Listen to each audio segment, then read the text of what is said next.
A Escola Paulista de Direito prepara os melhores advogados do país.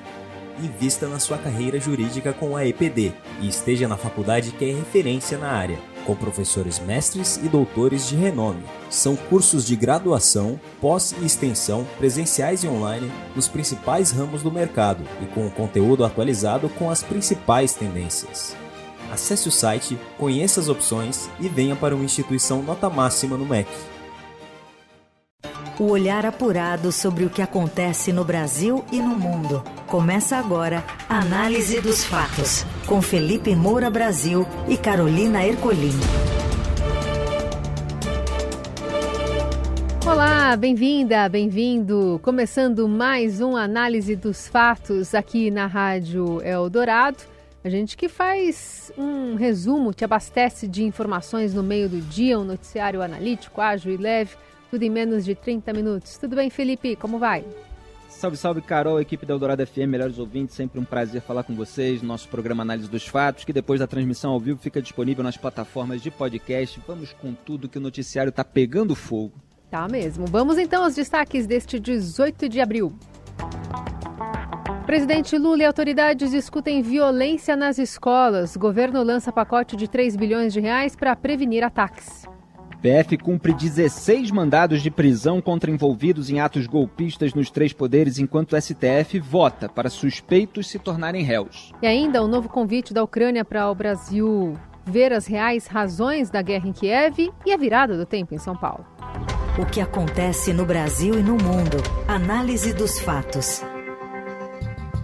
A gente começa direto de Brasília com as informações do repórter Wesley Galzo, que acompanhou o lançamento desse pacote para investimentos em escolas e também combate a atentados, feito pelo presidente Lula, ladeado por diversos ministros, governadores e chefes de outros poderes. Tudo bem, Galzo? Boa tarde. Boa tarde, Carol. Boa tarde, Felipe. Bem, Carol, a reunião que acabou de acontecer aqui no Palácio do Planalto, além de muito simbólica, por reunir a presidente do Supremo Tribunal Federal, a ministra Rosa Weber, o presidente do Senado, Rodrigo Pacheco, 26 governadores e 6 prefeitos, também teve encaminhamentos práticos muito importantes. O governo presidente Lula, por meio do MEC, que é comandado pelo ministro Camilo Santana, disponibilizou, na verdade, antecipou cerca de R$1 bilhão para que da parcela do programa Dinheiro Direto na Escola. Esse dinheiro vai ser destinado para que os gestores possam investir na infraestrutura das unidades de ensino e, com isso, enfim, melhorar, aumentar o tamanho dos muros, gradear as escolas, tudo isso. Também, o MEC também liberou 1,8 bilhão que estavam congelados ali na conta das escolas para que também possa ser feito investimentos em infraestrutura. Existe ainda um valor referente a 200 milhões do chamado Programa de Ações Articuladas, que vai ser usado para a implementação de núcleos psicossociais, para que os alunos tenham acompanhamento de psicólogos e profissionais da área. E também foi firmada uma parceria muito importante com o Conselho Nacional de Justiça, para que as escolas públicas do país passem a ter os chamados ciclos de formação de pais, que é uma medida utilizada na chamada justiça restaurativa, que é a tentativa ali de unir a comunidade, os alunos, os professores, para chegar a consensos, evitar que os conflitos se acirrem no ambiente escolar. Galzo, em relação às redes sociais, né, e o uso por muitas pessoas para estimular novos ataques, qual foi a posição do governo e até dos ministros do Supremo? O ministro Alexandre de Moraes falou sobre esse assunto. Exatamente. O presidente Lula, ele, ao abordar esse tema, ele basicamente sintetizou o que havia dito o ministro Alexandre de Moraes, que preside o Tribunal Superior Eleitoral. Ele disse que as pessoas não podem fazer nas redes sociais aquilo que é crime na vida real, na sociedade. E o ministro Alexandre de Moraes foi o responsável por fazer alguma das falas mais duras nesse sentido. Ele defendeu que o Congresso avance as discussões de regulação das redes sociais, pois, segundo o ministro, as plataformas atualmente são terra de ninguém e elas acabam lucrando com a disseminação de ódio, de violência. E ele também defendeu que as redes, desde já, retirem de maneira automática 5 tópicos que ele considera extremamente nocivos, São eles racismo, homofobia, fascismo, nazismo e ataques contra a democracia. A ideia é que as redes, por meio de uma autorregulação, remova esses conteúdos, qualquer tópico que aborde esses temas, e posteriormente faça uma análise para ver se realmente o conteúdo ali mencionado merecia ser removido da plataforma. E, em meio a tudo isso, o presidente Pacheco, que preside o Senado Federal e o Congresso, ele disse que as duas casas, tanto a Câmara quanto o Senado, estão focadas nesse tema e devem discutir e votar a regulação das redes sociais muito em breve. Muito bem, o Wesley Gauss que continua acompanhando essa história. Obrigada, Gauss, por enquanto. Muito obrigado, uma boa tarde. Felipe. Olha, em primeiro lugar, Carol, o que seria o ideal? Seria que houvesse um orçamento feito depois de todo um planejamento, de todo um projeto para reestruturar as escolas de maneira a prevenir contra-ataques. O que é um orçamento planejado? Você tem lá uma verba para vigilância, você tem uma verba para o equipamento que vai servir de botão de alerta, também chamado botão de pânico, que vai fazer com que o professor aperte e a autoridade receba o comunicado de que algo está acontecendo para se dirigir ao local, quanto custa elevar o muro da escola, quanto custa pagar os psicólogos que vão estar ali. Não me parece que isso está acontecendo em detalhes, então eu sempre chamo atenção para os procedimentos, como as coisas são feitas no Brasil. Primeiro, elas só são feitas depois da tragédia já concretizada. E segundo, você tem uma liberação de verbas. 3 bilhões de reais então para isso. E agora usem aí. Esse orçamento que deveria ter todos os detalhes colocados, deveria ser público. Quer dizer, deveria se dar publicidade e transparência. O que a gente vê é uma liberação bilionária de verba que a gente não sabe direito como vai ser usado, né? Provavelmente a gente não vai ter acesso a cada item de todo esse projeto de medidas preventivas. Então eu vejo com desconfiança. O Lula disse, está na manchete do Estadão nesse momento, que a solução não é só dinheiro. E está correto, a solução não é só dinheiro. É raro o Lula falar algo que realmente eu concorde, mas nesse ponto, não sei se os motivos são errados, são diferentes, está correto, não é só dinheiro. Você tem que ter um planejamento para que essas medidas preventivas se concretizem e sejam usadas da melhor forma possível, porque senão você tem uma tragédia, um monte de gente pede dinheiro e depois esse dinheiro vai encher aí os bolsos de um monte de gente sem necessariamente ser o melhor projeto, o mais eficaz, o de melhor custo-benefício. Em relação à regulamentação das plataformas, é preciso sempre tomar cuidado com a questão do enquadramento. Então, quando o ministro fala essas postagens de racismo, homofobia, etc., ora, tem que ver se é racismo mesmo, se é homofobia mesmo. Porque no debate público, seja nos Estados Unidos, seja no Brasil, você tem uma ala mais histérica, por exemplo, que considera qualquer divergência sobre cotas em universidades, chama de racismo, chama de racista quem tem um argumento contrário. Chama de homofóbico quem diz que determinadas propostas seriam um privilégio para homossexuais e não simplesmente direitos, que iam torná-los desiguais em relação aos outros. Quer dizer, o grande problema de todos esses casos é o enquadramento e quem vai ser responsável por ele.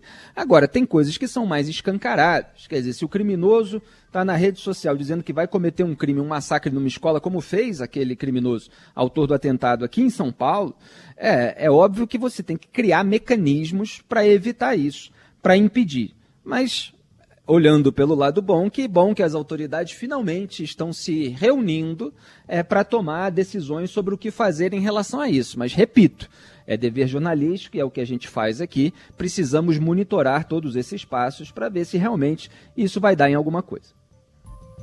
Na Eldorado, análise dos fatos.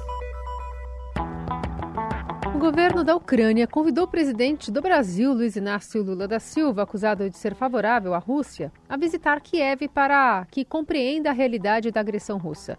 O porta-voz da diplomacia ucraniana, Oleg Nikolenko, criticou no Facebook o presidente brasileiro por colocar a vítima e o agressor no mesmo nível e por atacar os aliados da Ucrânia que a ajudam a proteger-se de uma agressão assassina.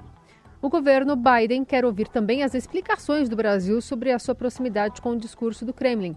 nos próximos dias e não descarta contatos com o chanceler Mauro Vieira e o ex-chanceler e assessor especial de Lula, o embaixador Celso Amorim. Autoridades americanas desfiam adjetivos para explicar o sentimento em relação aos recentes movimentos da diplomacia brasileira. Decepcionados, preocupados, surpreendidos, são algumas das palavras usadas. Mesmo assim, continuam repetindo que acreditam ter no presidente brasileiro um aliado e que ele e a administração democrata de Biden têm muitos valores em comum. Integrante do governo dos Estados Unidos, os integrantes acompanharam de perto a visita do chanceler russo a Brasília. Tomaram cuidado em ouvir a declaração pública de Lavrov no Itamaraty na versão original em russo. E os norte-americanos sabem que, como diplomata experiente, o chanceler escolhe as palavras que usa com uma intenção definida. Por isso, ao ouvir a versão russa do discurso, autoridades dos Estados Unidos perceberam que ele usou uma expressão que une duas palavras para qualificar a posição de Brasil e Rússia em relação aos fatos recentes. A expressão não tem similar nem em inglês nem em português e carrega a ideia de um som semelhante que é emitido por duas partes diferentes. De acordo com a apuração do colunista do Eldorado Felipe Frazão, houve uma divergência entre as versões do Itamaraty e do governo russo para o discurso. Na tradução simultânea contratada pelo Itamaraty do português para o russo, o que ele disse foi que o Brasil e a Rússia partilham de uma visão única, sobre os acontecimentos, referindo-se, claro, ao contexto da guerra. E já a tradução que os russos fizeram para o seu público lá na Rússia, que foi feito do russo para o inglês, eles costumam fazer os comunicados também em inglês pelo Ministério das Relações Exteriores da Rússia, eles usaram um tom um pouco abaixo, dizendo que a abordagem dos países para esses acontecimentos no mundo eram similares. Olha, o Brasil do Lula se alinhou, na prática, à tirania russa, que invadiu um país democrático, que mata pessoas e sequestra crianças aos milhares, que rendeu inclusive uma condenação à prisão pelo Tribunal Penal Internacional a Vladimir Putin, por causa desse sequestro de 6 mil crianças ucranianas, levadas para território russo. Estupra mulheres, Tem casos aí envolvendo membros das tropas russas estuprando mulheres ucranianas, que bombardeia e destrói instituições de ensino, clínicas, hospitais, comércio, degrada o meio ambiente e gera todo um prejuízo que a Ucrânia vai ter que arcar e, obviamente, contará com a ajuda de países democráticos para se reconstruir toda a infraestrutura bombardeada e destruída por ordem de um tirano. Então, é isso que o Lula faz. Ele legitima moralmente a guerra da tirania russa contra um regime democrático. Ele fala isso sério em entrevistas. Não é piada em festa junina, como a gente vai ver. É um exemplo em outra pauta aqui desse programa. E as reações internacionais estão cada vez maiores. O mundo está entendendo quem é o Lula. É claro que sempre tem um componente diplomático, sempre tem uma elegância. Não, o Brasil é um potencial aliado, claro, porque há relações comerciais entre os países não querem perder. Então, sempre há uma elegância nesse trato internacional. Não, a gente quer que venha aqui para que compreenda, para que explique. Agora, o Lula é um adulto de 77 anos, está no 3º mandato presidencial. Eu acho até engraçado, para não dizer triste, Quando eu ouço analistas do mercado da comunicação dizer que o Lula errou ao igualar agressores e vítimas. Isso não é um simples erro. Eu esbarro no copo aqui, quebra, molha a mesa, etc. Isso é errar. O sujeito está fazendo de uma maneira consciente, de uma maneira oportunista, de uma maneira cínica, colocando os seus interesses acima do horror vivido pelos ucranianos. E as reações começam a acenar com a possibilidade de um prejuízo para o Brasil. Então o G7 já está alertando, hoje está notícia nos jornais, para custos severos para quem ajuda a Rússia na Ucrânia. Quer dizer, um recado claro para o governo brasileiro. Então pode haver um prejuízo. Quer dizer, o Lula fazendo essa propaganda russa está condenando o Brasil ao subdesenvolvimento, à pobreza, ao atraso. Está distanciando o país do mundo democrático. É ótimo que os Estados Unidos e a Europa percebam quem ele é e reajam, porque o Brasil não pode ser esse país que numa hora, no governo do PT passado, serve de banco para ditaduras aliadas na América Latina. Quer dizer, você tem dinheiro do BNDES que vai para a Venezuela para fazer metrô de Caracas e ponte sobre Rio. Você tem dinheiro do BNDES, dinheiro dos brasileiros, que vai para Cuba para fazer o Porto de Mariel. Tudo financiando ditaduras amigas por meio de empreiteiras também amigas, que subornavam agentes públicos. Agora, você tenta instrumentalizar, que me parece ser a intenção, o Banco dos BRICS para servir a tudo isso. Propõe até moeda comum para a Rússia ter, de repente, onde lavar rublo. Você está fortalecendo a moeda chinesa perante o dólar com alegações acusatórias em relação aos Estados Unidos e à Europa. Lula acusou os Estados Unidos e a Europa de incentivarem a guerra provocada pelo aliado dele, que encontrou o Celso Amorim semanas atrás. Então, é uma situação bastante preocupante de fato, e o mundo vai lidar com essa ambiguidade, mas já percebeu com quem está tratando. Análise dos fatos. O senador Sérgio Moro classificou como estranha a denúncia em que a Procuradoria-Geral da República lhe imputa calúnia contra o ministro Gilmar Mendes do Supremo Tribunal Federal. O parlamentar disse que não foi ouvido antes do que chamou de denúncia relâmpago, uma acusação oferecida 3 dias depois de viralizar um vídeo em que Moro, durante uma brincadeira de cadeia em uma festa junina. Não, isso é fiança, instituto, para comprar um habeas corpus do Gilmar Mendes. Não, tá. Para Moro, espanta um senador ser denunciado em 3 dias sem ser ouvido previamente para esclarecer as circunstâncias e sem serem consideradas as explicações oferecidas. O senador tem divergências sérias com Gilmar Mendes, mas diz que nunca o acusou de crimes. Destaca que, ainda que possa ser considerada infeliz sua declaração, não contém acusação contra o ministro do Supremo, ressaltando que a mesma se deu durante uma brincadeira de festa junina. É bom deixar claro que o vídeo que foi divulgado foi um corte. De fato, um corte em relação a um evento em que, no momento da divulgação, ninguém sabia que era uma festa junina, muito menos que se tratava de uma brincadeira de prisão em festa junina, que é uma tradição brasileira. Já brinquei muito de festa junina, sempre tinha ali a cadeia da festa junina. Então, é óbvio que houve uma descontextualização. E aí eu ontem consegui apurar e descobri outro vídeo e coloquei legendas nele, divulguei na internet. O Sérgio Moro hoje até compartilhou, dizendo que o vídeo que eu publiquei esclarece tudo, porque mostra o Sérgio Moro, a Rosângela Moro e uma outra pessoa que aparece com a voz no fundo falando sobre a prisão da festa junina. E aí estão chamando ali, tem gente que chama, tem gente que fala para não ir, que vão deixar ele encarcerado. E uma pessoa diz como é que funciona, se você dá 5, você fica mais 10 minutos na prisão e tal, que é uma referência ao pagamento de prenda, que é tradicional também em festa junina. A pessoa vai presa, fica ali naquela gaiolinha, aquelas construções, às vezes pedaço de pau, às vezes de bambu, etc. Pessoal fantasiado, bebendo, com alegria, e aí se paga uma prenda para você sair, para você ser solto ou para você não ser preso. Então vamos exibir esse trecho do vídeo, em que se ouve Rosângela Moro, esposa do atual senador, e isso ocorreu antes do mandato de senador ser iniciado, e uma voz de fundo também. Pode soltar. Não mais. Vamos dar uma olhada. Não mais, você entendeu? Você vai pra prisão. Se alguém vai lá e dá 5, você fica mais 10 minutos, pensou? Vamos ver o que ela vai deixar você encarcerada até o fim. É uma boa ideia. Quer dizer, aí sim a gente tem um contexto. E logo em seguida vem essa fala sobre a fiança, comprar HC do Gilmar. Quer dizer, o que isso significa? É que você tem uma brincadeira sobre prisão de festa junina, em que se paga prenda, etc. E o Moro está fazendo ali uma brincadeira de ser solto na prisão da festa junina, comprando HC do Gilmar.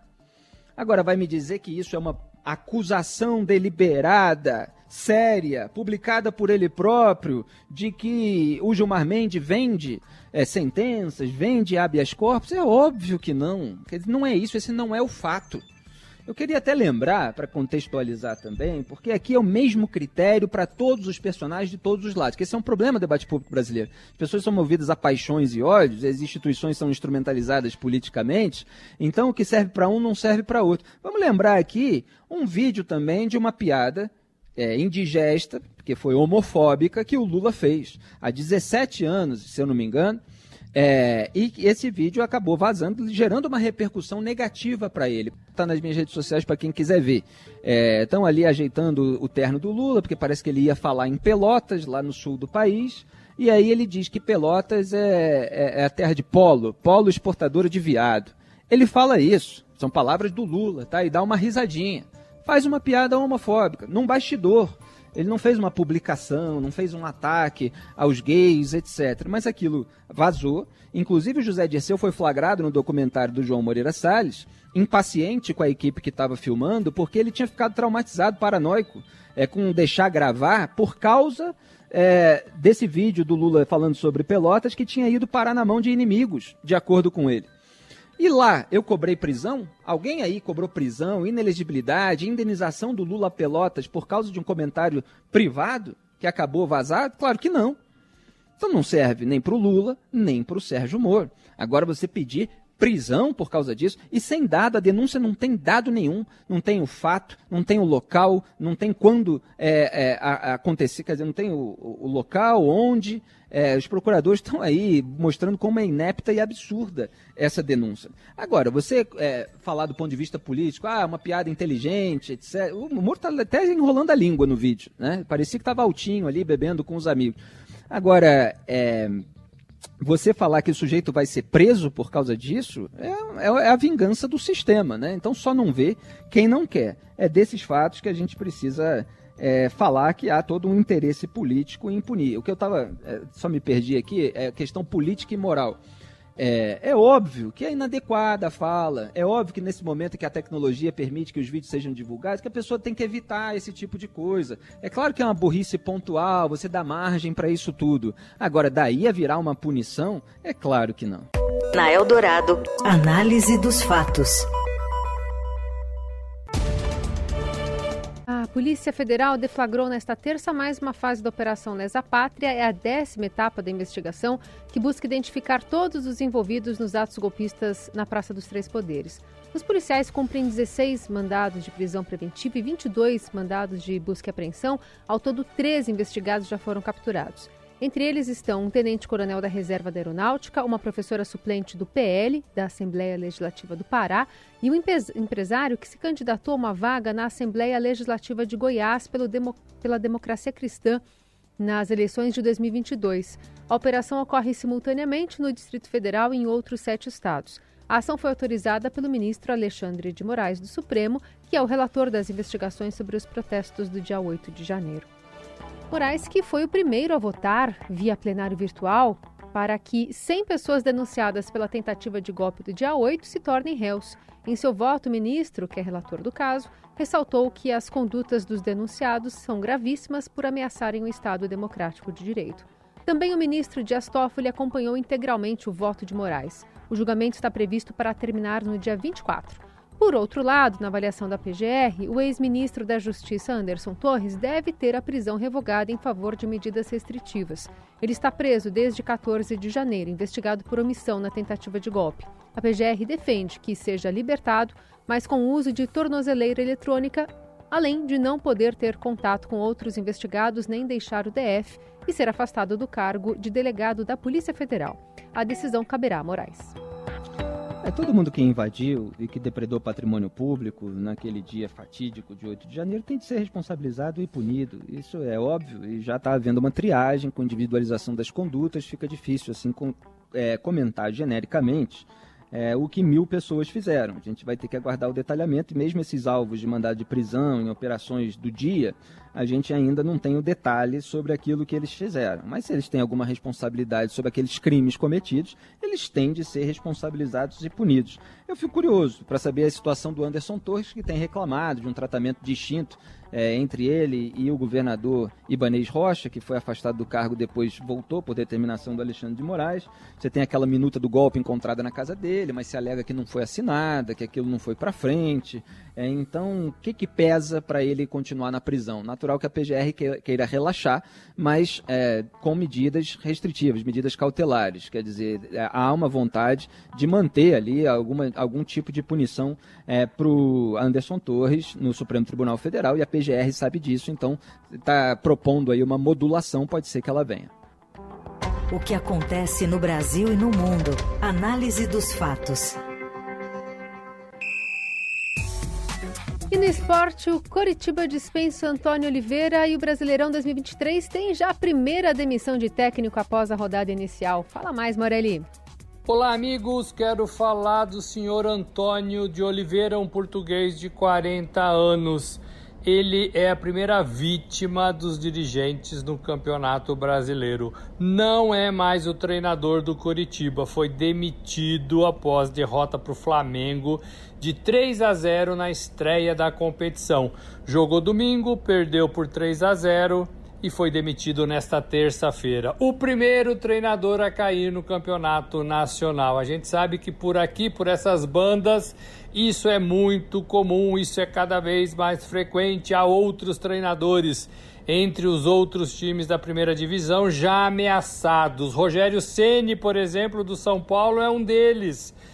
Não ganhou na estreia, está mal no time do Morumbi e o São Paulo não sabe direito o que fazer com ele. O fato é que Antônio Oliveira foi o primeiro a perder o emprego depois de uma rodada do Campeonato Brasileiro. É bem verdade que o Coritiba vinha amargando ali derrotas em outras competições, mas ele estava no cargo desde dezembro, portanto, 4 meses fazendo o seu trabalho no Coritiba, vindo de fora.